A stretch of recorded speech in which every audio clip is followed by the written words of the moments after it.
Who brought gifts of gold, frankincense, and myrrh to the infant Jesus? The three kings. Which one? The three kings. No, no, not really. See, this is strong, this is a question. Strong astrology. Well, okay. The three kings comes from years later as people read back into the Old Testament, and there's a prediction of three kings, the Orient. But as Matthew said, they're magi, not kings. Right. Kings comes from a later interpretation from Isaiah in the Old Testament.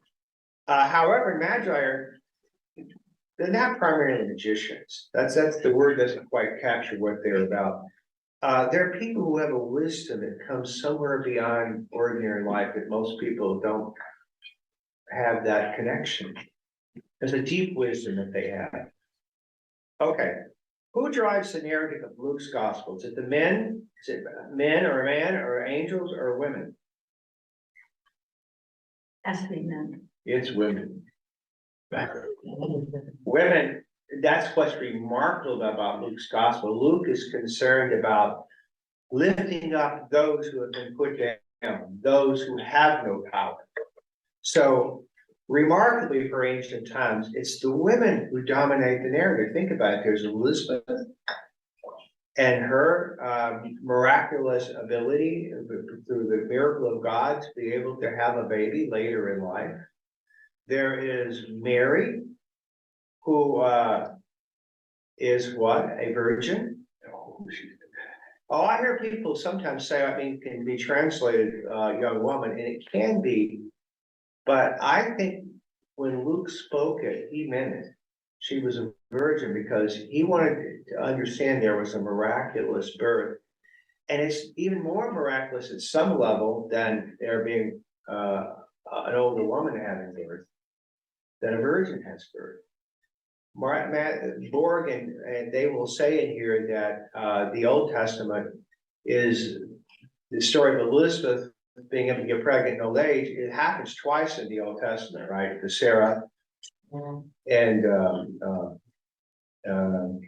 the prophet Samuel, his mother, is able to conceive later in life by a miracle. So that is Matthew. That is kind of the Old Testament story. But for Luke to say it was a virgin, to say this is the new beginning, the new age that's happening, religion, an even greater thing that happens. So, yeah. Remind us again, Luke said that they came from where? They lived in Nazareth, they traveled to Bethlehem because of the tax and the register they had to go to register in their original family's home, which was Bethlehem. So he's focusing on the. He's focusing on small people being pushed around. Right.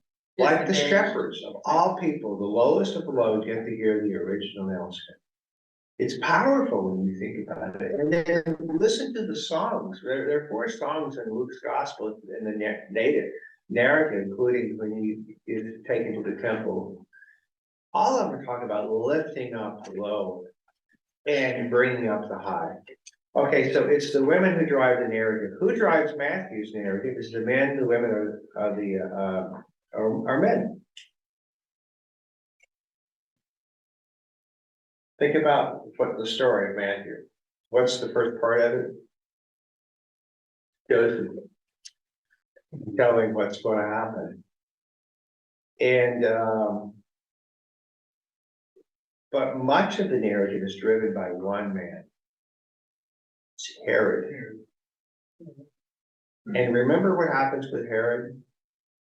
Herod is driving the narrative because he is going to kill all the babies because he fears that someone is going to take over.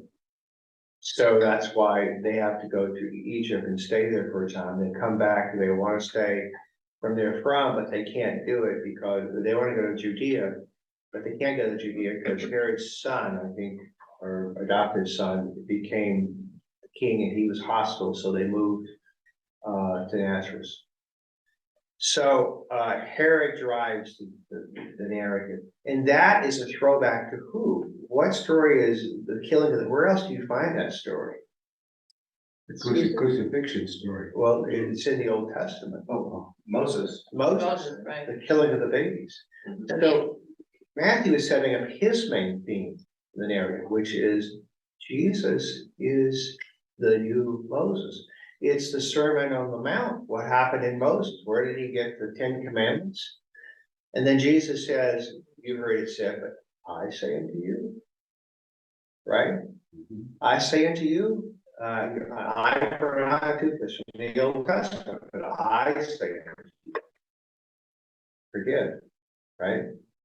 And so Jesus is the new Moses. This is the major theme of Luke. Of Matthew. It's different than Luke. Luke is focusing on lifting up the powerless, overcoming the reign of Caesar. And we're going to talk about here a lot about in Luke's gospel and Matthew, this is true, but especially for Luke, he talks about Jesus being a competition, a replacement of the kingdom of Caesar, of the kingdoms of this world. Not just Caesar, but symbolized by Caesar, but in his time it was Caesar. And I know people say, please don't get political in sermons, but if there's a political document in the Bible, it is Luke's gospel. That's why people in oppressed nations took up Luke's gospel and radically reinterpreted it from the traditional spiritualizing of it and said, no, this is about God lifting up the oppressed from the oppressors. And I'll say for how you'll see hints of this in Luke's gospel by the words refer to Jesus, the same words, titles that refer to Caesar, Savior of the world, Prince of Peace, the one who brings everlasting peace. These are all titles for Caesar. And in Luke's gospel, when the Palm Sunday happens, well, there's always a parade on Palm Sunday. It's Caesar coming with his army from the coast to Caesarea Philippi to keep the peace. Are all big horses with their shining armor and their swords and their spears. And Jesus does what comes in the opposite gate on a donkey.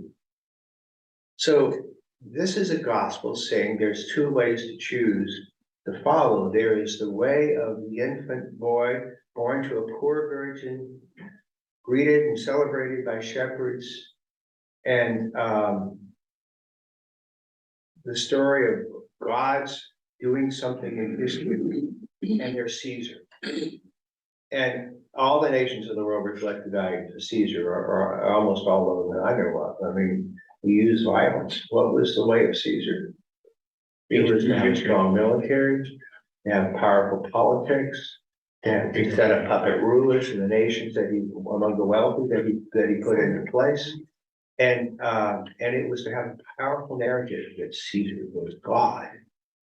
His birth story is a birth story about how he is divinely conceived by a divine God. So is it any accent Luke's gospel has Jesus as the Son of God? So I don't know. I think partisan politics is very dangerous in the pulpit, but I think it's true that we're being offered a choice to make. Which parade do we go in? Do we go in Caesar's parade behind Caesar, or do we get behind him? So let me finish. I'm elaborating more than I planned to. According to Luke, what does it mean to say that Jesus is our Savior? What does he save us from? This is a trick question. He saves us from sin, of course. That's not wrong. But we miss the other dimension. He saves the world from oppressors. He's offering a different path. And those of us who have power, we have the power to follow this way, even if we're not among the oppressed, to stand with the oppressed.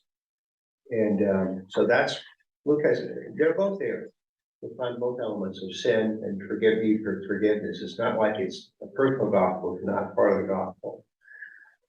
What is the major theme of Luke's gospel? I've lifted this. It's the lifting of those lowest ranked, the women, the shepherds, the angels who sing the first good news. This is God's alternative plan to the ways of rulers of the world, namely Caesar and Rome. The titles for Caesar were Prince of Peace, Savior, King of Kings, Hope of the World, the Good News. that was referred, there are places I could read you from the book that will say the word that is proclaimed that Augustus Caesar was the, why was he the Prince of Peace? He did bring peace. He defeated, Rome was in chaos. And he rightfully celebrated, and give the Romans credit, they did set up a much more orderly world. With roads and aqueducts, they did a lot of good things, but they maintained their power for the benefit of the most wealthy, and they did it with violence, brutal violence. So, you can debate this in your own mind about the purpose of any nation, because nations do bring order, they do bring, the descent into chaos is a scary thing. But does violence and war finally bring peace? No, it brings ultimately a law after the war, and almost always more conflict. So, okay, so, and then the major theme of Matthew's gospel is Jesus is the new Moses, Herod is the new Pharisee. As the Hebrew people were enslaved in Egypt, now the Hebrew people of the world are enslaved in Israel, and Jesus is the new teacher, the Sermon on the Mount. Okay, this is the question that really, Marla's read this book a long time ago, and she found it very disturbing to her faith. And so it is, and you have to decide on your own what you believe.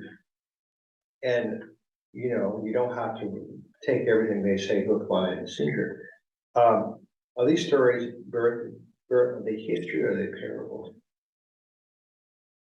So I'll let you think about that as you listen to the video. So we want to put this on Zoom. You want to do it? Yeah, I'm just kidding. Here. Okay. The Zoom is working. If anybody wants to tune in, you can. Okay, let's do it. I emailed Jay, that's to color. Thank you. It's not working here. Well, Yeah, it's not connecting to we this. can't cast anything with TVs, not syncing with the internet. We tried, the boss is trying We to. could connect just directly with an HDMI cable. Yeah. Tried that. Okay. Yeah. You're happy to crunch today instead of. Well, I was like, Straight from. Sure. This is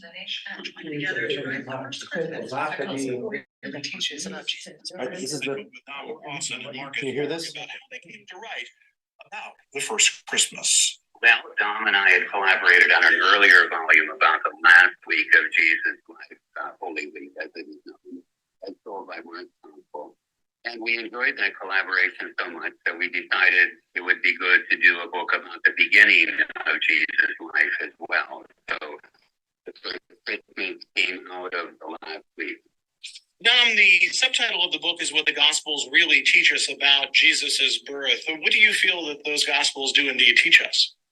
Well, all four of the Gospels in the New Testament begin with an overture, but only two of them choose to make that overture by what we call a parabolic overture. In other words, Matthew and Luke each begin by giving a parable, not history, a parable about the birth of Jesus, which encapsulates or summarizes or synthesizes the gospel it is to follow in miniature. That's why Matthew and Luke are so different in their overture, because they are so different in their gospel. You make the argument that to truly understand these stories, we must understand them not as fact or fable, but as parables and overtures. Why is that so important, Marcus? Well, the model for understanding them as parables is the parables of Jesus. We all agree that Jesus made up those stories, and I don't know of anybody who is concerned to argue that there was really a good Samaritan or really a prodigal son, and that Jesus was simply reporting out something that happened the other day. Parables, in a sense, are about meaning, and the whole issue of factuality does not affect the truthfulness of a parable. Parables can be truth-filled even though they are not historically factual stories. So also we argue that the best way to understand the birth stories is always to ask the question, what do these stories mean? And not to get sidetracked by that sterile debate about whether they happen this way. And you look at this through a historical approach of putting these into a first century context, right, Tom? Yes, in a way that's embarrassingly obvious. Whenever anyone speaks, anytime you try to understand what they're saying in their own context. So we take these stories back into the first context, the first century context, and we find that the meaning is as relevant in the first century then as it is in the 21st century. And you don't really have to do what on earth does it possibly mean for us? It is anti-imperial in the first century, still is, always will be. So what questions come, using that perspective, what questions come out of that discussion? Marcus? Well, to embroider or add to Dom's comments about their anti-imperial meaning, Herod the Great is appointed by Rome as king of the Jews. And of course, it's Herod the Great who tries to kill the newborn Jesus. And in Luke's birth story, the language of Jesus as Son of God, conceived by a God, Lord, Savior, and the one who's brought peace on earth. All of that language is used in the first century, including the notion of a divine conception about the Roman emperor. And so this is what leads to our statement that the birth stories are pervasively anti-imperial in their original setting.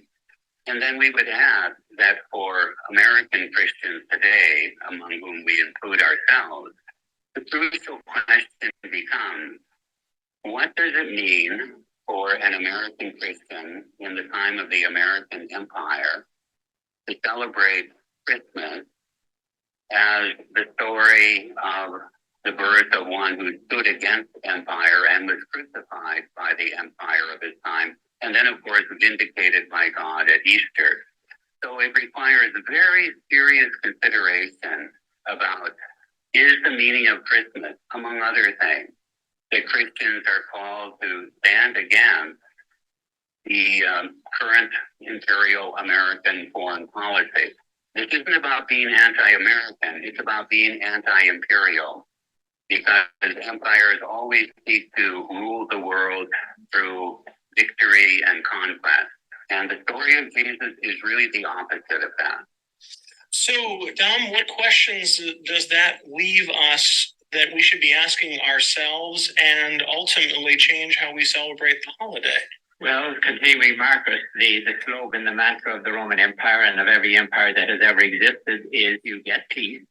Empires always seek peace. That's what they always proclaim. Peace is our profession, they might say.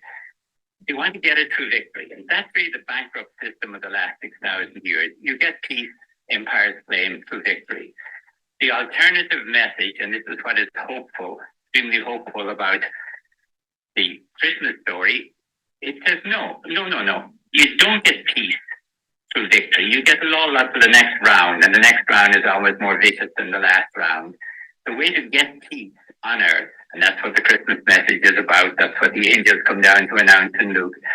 It's about peace through justice. It's when everyone gets the fair share of God's earth as God's children, then you get peace. You will not get it through victory. So that's the good news of Christmas. So that 6,000 years, why don't we learn from our mistakes? It's a great question. I think it's because of, you might call it the primordial sin of empire. Empires intrinsically become pride with arrogance, with what the ancient Greeks called hubris. And this is being puffed up beyond appropriate size. And I see this as an intrinsic temptation of empire. It's even the temptation referred to in one of the temptation stories of Jesus. It is Satan who says, if you will fall down and worship me, I will give you all the kingdoms of the world. And so the struggle of history is the struggle against the hubris and arrogance of domination systems and empire. And that struggle will continue to go on. Dom, anything you'd like to add to that? And what I would add to that is that the great news of Christmas is there is an alternative, because otherwise you could say, well, that's the way the world is. Get used to it. Get over your problems. It's not that we get peace through victory. It's the only way we can ever get it. Since everyone wants it, we are doomed, as it were, to try for victory all the time. The message of Christmas is at least this. There is an alternative. There is peace through justice as an alternative. And that is the hope of the world. Why did early chroniclers of Jesus' life, such as Mark and Paul, fail to include mention of an extraordinary birth? I think the most obvious answer is that the stories of the birth of Jesus developed later. That Matthew and Luke, of course, are both written a decade or two after the Gospel of Mark and as long as after Paul. And so I think the birth stories developed later than that. Tom?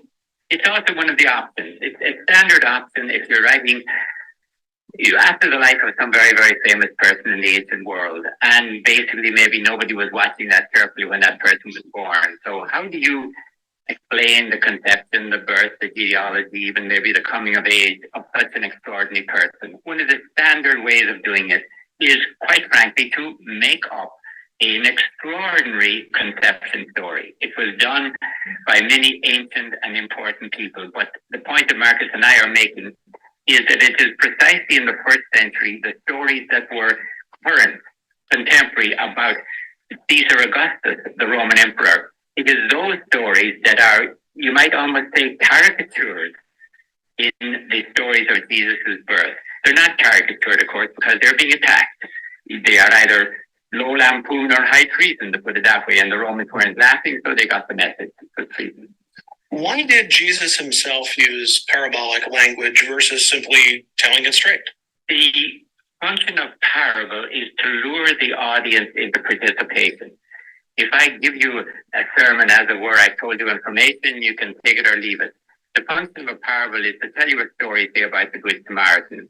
And we shouldn't imagine it as the audience sitting quietly, politely, like a modern audience. They're probably interacting with Jesus, arguing back against them. No Samaritan would do that. Why are you always picking on priests and Levites? Don't be so anti-clerical.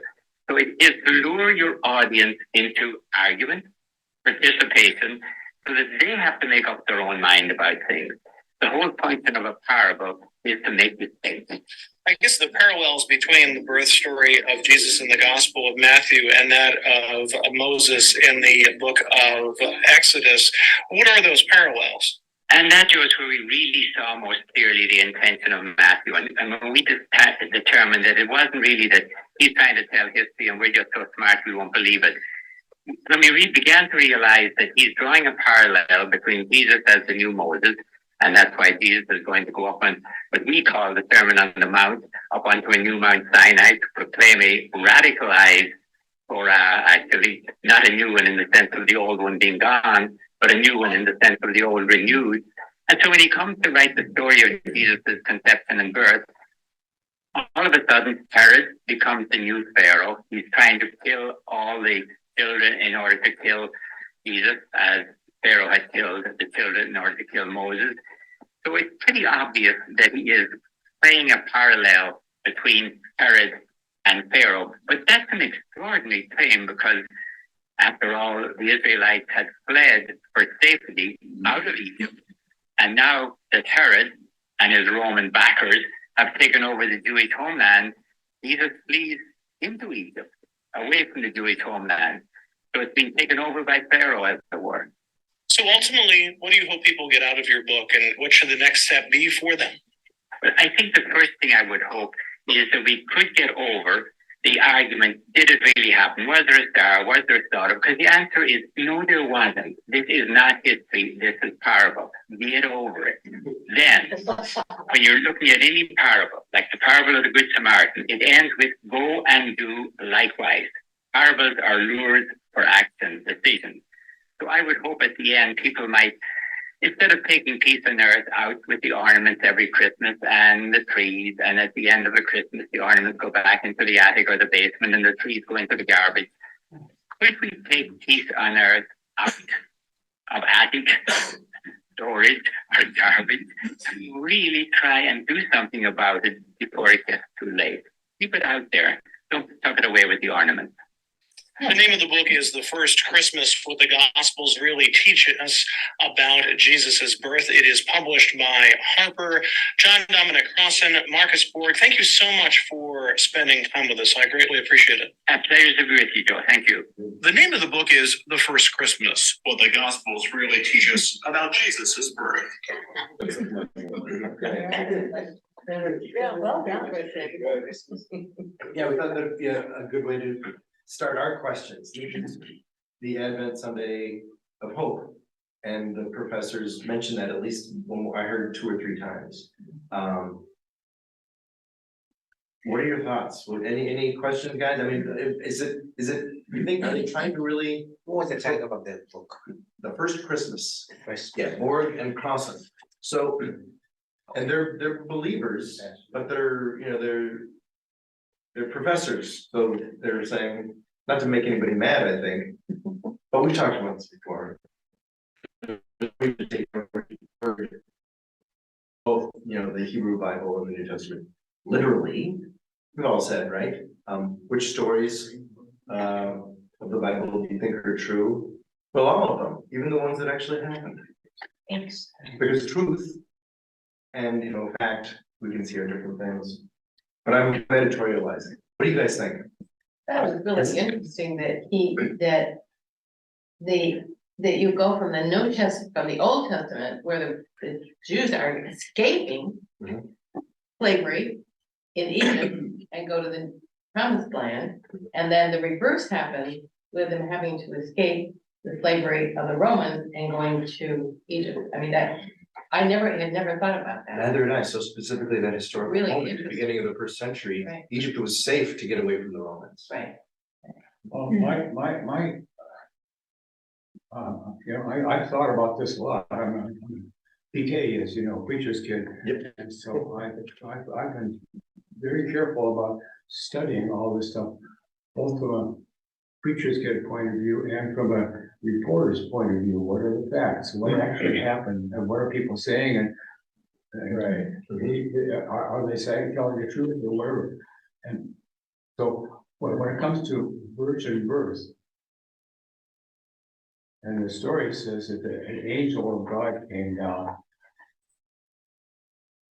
Jesus was a male, he was not a female. He was a male. Nothing wrong with being a female, but he was a male. And how many angels will come down and give the mother the correct amount of genes? A male person comes out, Mhm. So to me, virgin birth does not mean that they have had that she has had sex with an angel. That's what people say at that time. I mean, some of these other guys, I can't remember if it was some of the other leaders, were also were virgin birth. None of them were virgin birth. And so then the question is, okay, well, why do you call them virgin? To me, a virgin is a person who is not married to the father. Good point. Maybe there's just something lost in translation after 20 centuries. Virgin meant young, relatively pure, unmarried. That's true. And what we can also remember is that since way back then, and maybe for 16 or 17 centuries after, there was something called the divine right of kings. And so each king, or maybe even queen, had to have their own story saying, I'm God's chosen person. You didn't vote for me, obviously. God sent me to you to, and that took a long time. My So- understanding that was very common. Yeah. They mentioned that because I think Caesar was born of a virgin. That's what they said. Michelangelo was born of a Oh, virgin. really? I never heard that story. I mean, so anybody who has extraordinary power, extraordinary gift, whatever. This has to- must have come from beyond here. Right. Because how could Michelangelo, no normal human, as they say, could have done that. I mean, that's an interesting way of, that's really acknowledging God's presence in all of these people. Right, it's very good. And there are other hands, Eleanor? I came to church this morning thinking no one would be here. But I've come anyhow, and that I really didn't wouldn't learn anything. But I've been very pleasantly surprised. And to listen to Borg's voice, Marcus Borg's voice, the accent of it, is it a Gaelic accent or? Oh, is no, it- Crossan is the Irishman, Dominic Crossan. Oh, okay, all right. But, He's a Catholic theologian. yeah, I think the two things that struck me most was, the idea of nations being either oppressive or egalitarian. And I was thinking, what nations represent that? And I was thinking, well, the Scandinavian countries like Sweden, Norway, but are there larger countries that are not really concentrating on empires? So I think that's a very important message, oppression versus equality. And the second thing I was thinking about, which was brought up in this discussion, were the parables. As you know, I'm not well versed in the Bible. Coming from a Unitarian background, we don't concentrate on that, we concentrate on social issues. But I was thinking, would it really wonderfully interesting to take these parables and contemporize them and tell them as stories of the present and the effect that would have on people, maybe drawing in more people into thought of kindness and giving and equality. Eleanor has a fabulous idea. And, you know, that could even be the answer to this long 70-year oppression with the Palestinian situation. If this American journalism and everybody else could start, you know, using those words, the big word oppression, which sounds sort of spiritual, you know, it has that ring to it. And then you can start connecting, you know, to all of these hundreds of years of debate over the Bible or what, I mean, what John is talking about was amazing to listen to. Yeah, no, thank you, John. And I wasn't gonna come, I didn't wanna come either, because I thought, really? Sounds pretty boring then. I think we're gonna do It's better marketing. fantastic what you presented, Al. It would be really interesting to follow this up, and this is the question for all of us probably, would be, does not having violence, is it viable? Because some people, you immediately go, how practical is that? What is, you know, what do nations do when Russia comes in and runs their people over? But part of the point is, we're always laying the conditions now for the peace or war. Now, because if we have a lack of justice, we create chaos. So it's not like Gandhi and others said, yeah, sometimes we have to defend ourselves. Gandhi wasn't a pacifist completely. He was a nonviolent resistor. And the message of Marcus and Borg, the theology they come from is, and Walter Wink, who has a book on this, is that if we fight in a different way that doesn't use violence, we may suffer violence for doing it. And you can think of a lot of countries, a lot of changes that have happened to nonviolence. South Africa and India, 400 years of slavery, followed by 100 years of oppression, Black folks. Things have changed because of nonviolence and working for justice. But is it a solution to every situation? Well, that's up for debate, folks. I think that's my life struggle is, I struggle with this. Thank you, Alan. You're not overly politicizing things. So this group can get really political if we want to, and we have. Right. It's the real world that we're living in. So let's not be afraid of it. Let's not be afraid of discussing it. We're not going to offend each other here, right? We can think, maybe hopeful that this democracy is debating things like this, and we, you know, don't want to invade other countries. Maybe the wars that we have been in should be only when people start them, and when we're invaded, we can defend ourselves. It's called the Department of Defense, right? Well, you can certainly, Israel taking care of themselves when they're being bombarded is a responsibility of a nation, but what has happened before they let up to this? Right. And not only that, what are their responsibilities now? How could they minimize the harm done to others now and change the narrative, because they fell right into in my view, they fell right into what Hamas wanted them to do. Well, worse yet is what are they gonna do next? Yeah. I mean, the cost Right. of peace afterwards is And far greater how than much- war. And how much They further? they have some really big problems ahead of us because it's gonna cost. Including that goes back on Hamas too. I mean, that was horrific what they did. So I just, this way of life is, it's a difficult question. It's never simple. It's hard. I mean, the whole world seems to be looking at us, or we're looking at ourselves, the American press, because it's our, the superpower here. It's up to us to have an opinion about this. These two traditionally oppressed people who both have a right to this precious little postage stamp of land. And now maybe neither side is 100% right. And I remember your folks, your two speakers that you had down at the Union Club, Native Americans.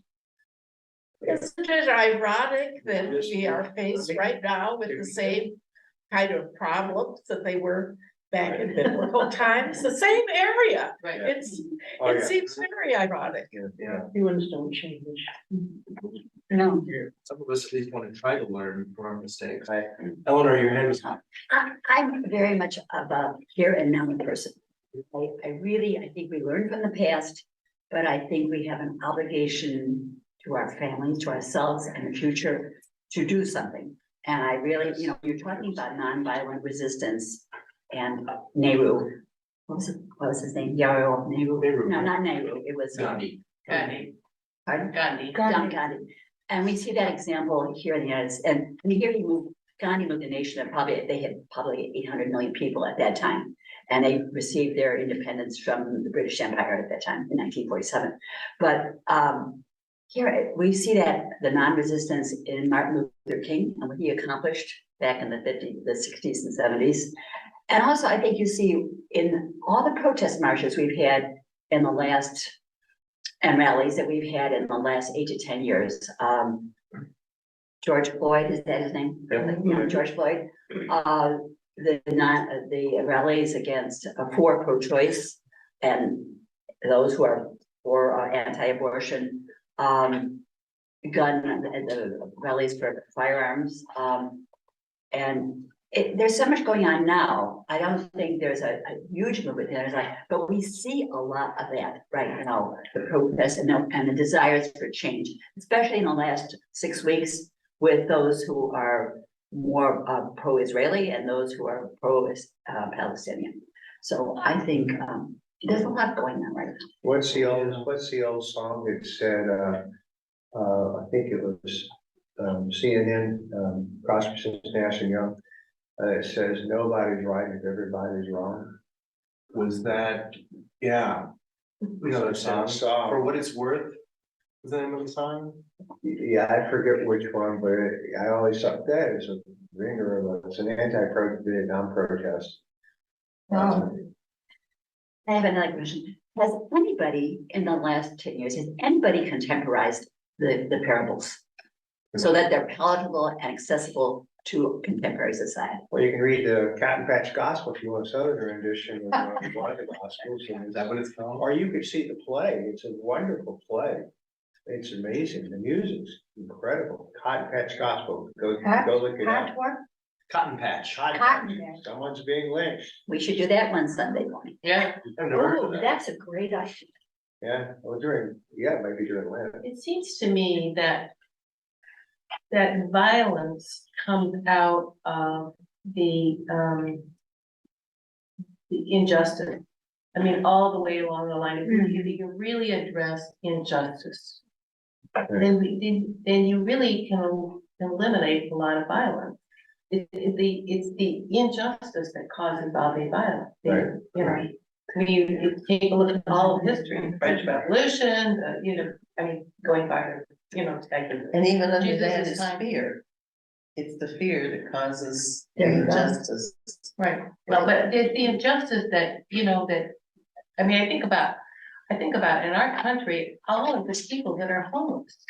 I mean, And all the migrants that are here that, you know, everybody's concerned about, that it's all related to injustice across, not only in our country, but across the world. All of the active gangs in the community, you know, everybody's concerned about the gangs in Chicago and so on and so forth, but all those kids are, it's just injustice. They have poor schools, they have youth, I can list you a million things that are contributing to their having difficulty. And even the American Indians and all that. American Indians? Especially. Gina, how about rural areas rural areas have been depleted of viable incomes and farming has gone through, we sometimes don't take seriously because we just label those different conservative folks who live, you know, the word we grew up with and that typically be Hicks. And, you know, but at the same time, there is all kind of injustice in it. Right, lack of medical care, lack of. Lack of outreach. medical care, I mean, there's all so kinds of much that's brewing that causes this division that has come about in our politically in our nation. And, you know, I being someone from a small town in Mississippi, I know what it's like when a factory is from including a little less faithful Mississippi. There's a big gap. They were able to get a few more companies, but no one as strong as that. The one, And baseball cats did left. they left, how many jobs was that? I don't know, but I know a lot of people lost their jobs. And then they There's the recruit- multiplier, I mean, you lose one of those factory jobs, you lose 5 other jobs in addition to it. Exactly. So there's a And then multiplier. Local grocery store. Fortunately, my hometown has other strengths, so they're making it better than a lot of them, but they're still struggling. A lot of poverty, always. And then there's no mental health, and then they return to drugs, and then the drugs are supported from the drug cartel. Violent levels go. In Mexico, I mean, it violence just goes goes up. on and on and on and on. And the lack of good education in the United States for every Mhm. child. Right. It's Huge. really declining. There's a Huge, lot to terrible. learn. Think about, we're not an agricultural society as much anymore. We're very urban. And you could also argue that the rural states, the smaller, less populous states, have got outsized influence. I mean, Wyoming has 2 senators. Right. California only has 2 senators. So they've got a lot of voice, but maybe they don't wanna, what's going on there? But you know, I mean, in it's just, well- addressing that though, you know, there's one, at First Friday, I think it was maybe February of this year. We heard a talk by, Gene and Bob Eversole and Pam and Chuck. What's their last name? Pachetti. And, because they had been on a trip to the West Bank in Israel. And they came and told us about how every movement was controlled by the Israeli government, every movement of the West Bank and also in Gaza.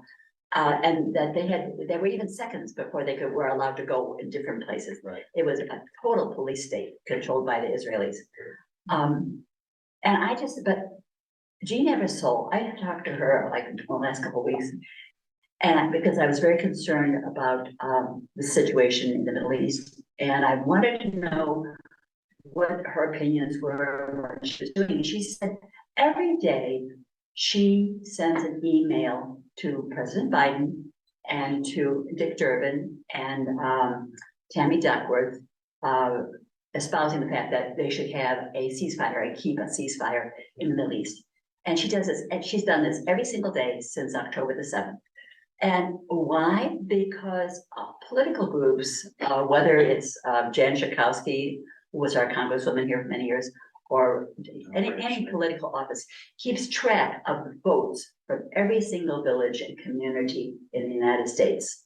And I think what a wonderful thing she's doing. And I thought about doing this. I haven't gotten to it yet, but I really need to do this because it makes a difference. And I think everything that we do, any little thing that we can do to make a difference is important. Right. Because I think action is the most important thing. amen. Oh, Yes. yeah, I was coming, I mean, not coming, I was in a vehicle today on the way here. And even in Chicago, in certain places I go, they're saying that there's a lot of fighting in Africa. A lot of military war going on in Africa. I said, they asked me have I ever been there. I said, well, I know they have a channel that you can watch that talks about it.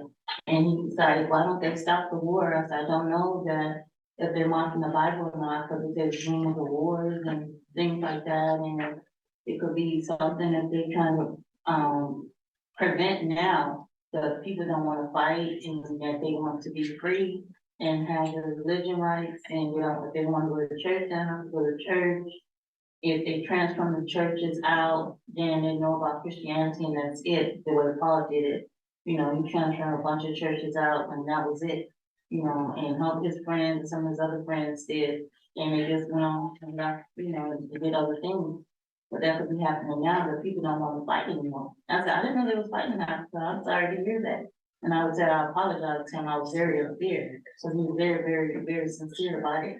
One of the things that made a big difference, going back to what they were talking about, things from the first century. Yes. When a minister in this church told me that that minister did not believe in the virgin birth. Oh. Yeah. That was so liberating for me.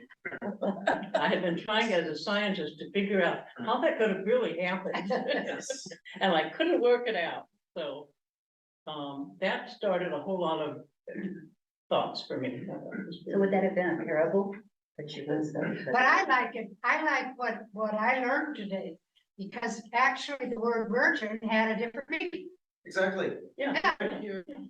Translation is always gonna be an imperfect. Yeah. So Jonah actually didn't live inside a whale. Yeah, but. Lots and lots of parables, isn't that nice? Because yes, things like that for a lot of people. We do need a new journalism specialty, which has to do with, you know, well, we've just discussed, you know what I mean? It has to, we have to have a new term as to how our brains are putting together facts. Thank you, John. First comes Thank you, John. who, what, where, when. Maybe a new Bible. We can talk about Yeah. the whys after that. But it seems to me in the first century, they did think about parables and stories as truth.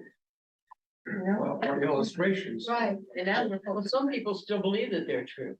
Yes. but we're more focused on the facts, you know, the facts, ma'am. Just give me the It facts. was wonderful to listen to Crossan again. Yeah. He was here maybe 20 years ago. Really? We did a long, a full weekend. We used to do Lent series, Uh-huh. Yeah. 25 years ago.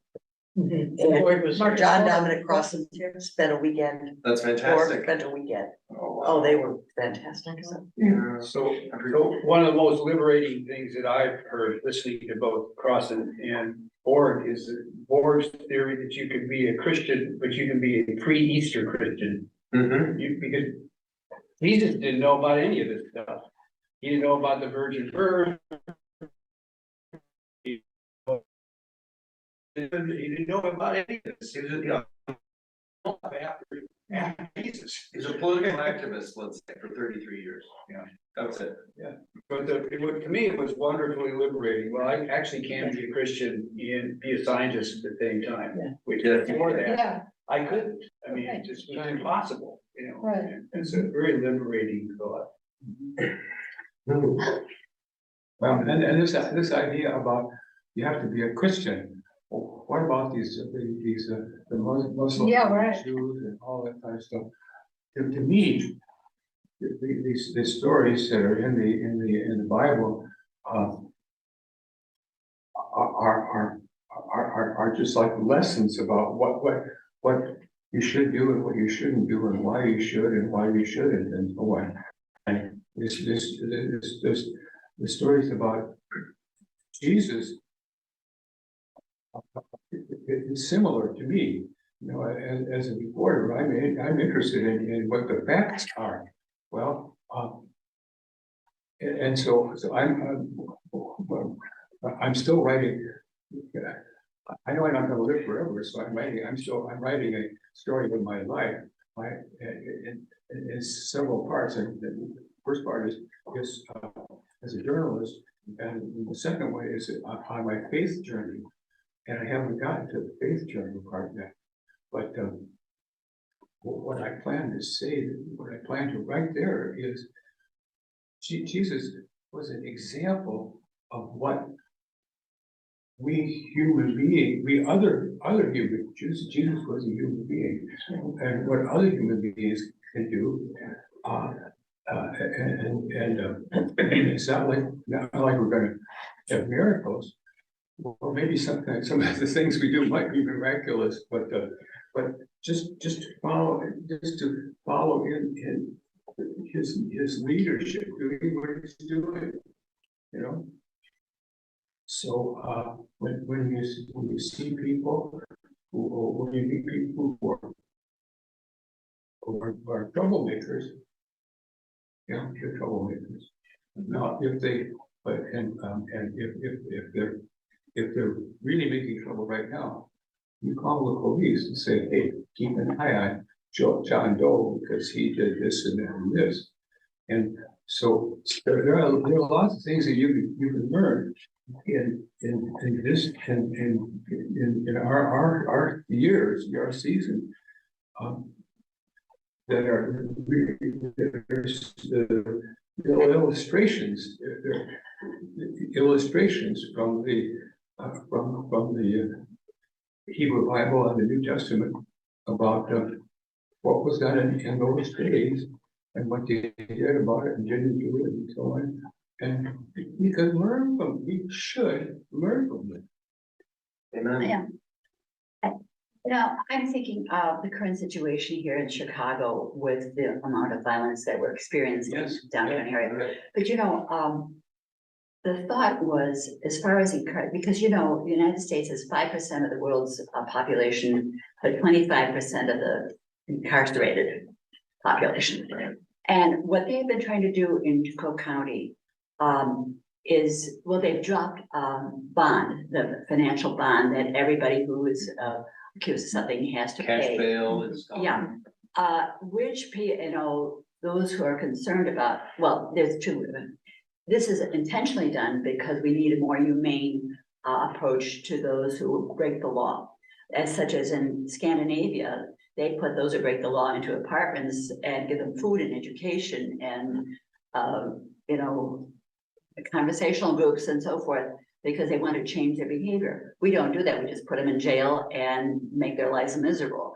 And increase the situation. But this is a very tenuous situation now in Chicago because there are those who want to go back to a stronger police state within Cook County and those who are trying to make changes. And I was wondering, you know, how this can be, how is this going to resolve itself? Because I think there's so many people in the United States that are trying to move to a more humane egalitarian situation, whether it's with American Indians or the Black racism. And it's, I think, very interesting to watch what's happening in the United States now, but I think we have to be part of it in word and deed rather than just watching it and being aware of it. Yes. I have a solution. Please, Nancy. My You write this partner, down. my partner used to say, everything I learn is from cartoons.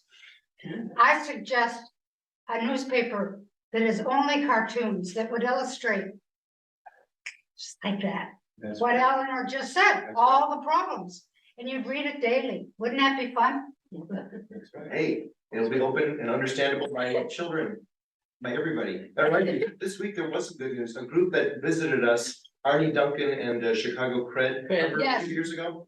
Some wonderfully generous foundation, I'll forget the name, but you can look it up, just gave Chicago Cred $21 million. Yeah. Wow. What's Wow. the gates? Help find young men in high school and high school graduates jobs. What can Yes. stop a bullet better, more forcefully than a job? That's right. Give them. Jobs and training. Jobs and education. Who did that? The name of the foundation, the grant maker, I don't remember, Was but it it was Gates? in the local, the Sun-Times, the Trib this week. Oh, it's wonderful. Wow. I just. I think the other part of that, If we have Arnie Duncan back, that would be fun. Yeah, well, it's up to Leanne. I think she was the connection who brought them in the first place. I think she's still in touch with Chicago Cred. seems to me the other part of that is not only jobs and education, but really caring for those individuals, really investing in them personally as individuals and letting them know they're cared about and loved and supported, Yeah. which I think can make a Part of huge. what they were doing, these are, people from, who don't have really good father figures or Right. one parent or zero parent families raised by their grandparents or something like that. And it's kind of let's call it a brotherhood or a club to rely on that just want to help each other Right, and network. that makes for- a huge. for good. difference. Other than that, they're just gonna have nothing else to do except what, join a gang? There's nothing else going on in their neighborhood. That's when I think The police department should, possibly even add more cops. But then their jobs would be to go up to the. Maybe in one police district. Yes. Walk and just talk to people who are having difficulties. And among them would be the kids. You know, this kid, mom and dad have gone to work. And so here I am, what am I gonna do? Well, I'm gonna go out and walk. Well, some other people who've done exactly the same thing. And so guess what? This happened. Yeah. And that's one area where more policemen, having more policemen would be helpful, because we could go right up to the families and to the kids. Bring them up. Not pick them up and give them a ticket. Some of the smaller cities have tried that, the police, just to the police, not defund them, but reimagine public safety, so the cops aren't your enemy, they're just part of the community. And they don't need to carry guns through the schools, they can just be there to help, and you know. Well, we can go on and on, and it's time for church, guys, but I just want to say one thing. That'd be a good cartoon. Next week, we're gonna talk about the theme of life in simplicity. And we're gonna look at something that started in Germany right after World War I, but it's an American story too. A small community called Bruderhof. German for, I think, House of Brothers. They're in several countries and they just live and support themselves. It's come up here just in passing, but we're just gonna take a look at a case study of how this Christian community is saying, we're here to live simply according to what the Sermon on the Mount, you know, tried to teach us. And we're not gonna criticize them or exalt them. There's pluses and minuses to every social experiment, but I hope it's helpful and fun next week. So thanks for coming. Yeah.